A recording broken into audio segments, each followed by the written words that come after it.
everybody, my name's Maddie and today we are going to be doing some block printing with Block Party and Join. We are going to be using the Leopard Print kit today and we are just going to be using this one block to make our pattern on our tote bag. First, I'm going to be putting this card into the tote bag to make sure that none of the ink seeps through when we are block printing. So I need to mix some paint together and I'm thinking of going for like a nice pinkish tone. So based on the colour recipes on the back of the block printing guide, I'm going to go for 8 white and then 2 dots of red. So I'm going to get a paintbrush and a bit of water and let's get mixing. Already I am loving this colour. It looks really pretty. I'm going to take a dollop of this paint and put it onto the ink plate and then roll it out with the rubber brayer. This is really helpful to make sure that all the paint is nice and evenly distributed. My plan for this design is going to be just one line straight across the top.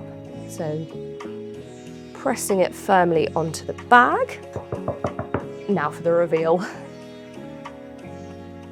There we go. Now I'm going to be topping it up with some more paint onto the block. Make sure that every little piece on the block is covered and that will help a lot when you're printing onto the tote bag.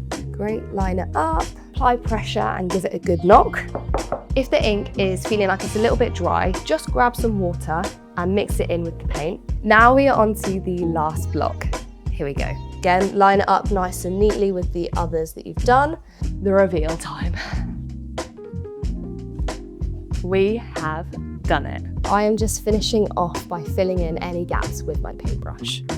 We are done. Look at my brand new tote bag. Let's try it on. Oh,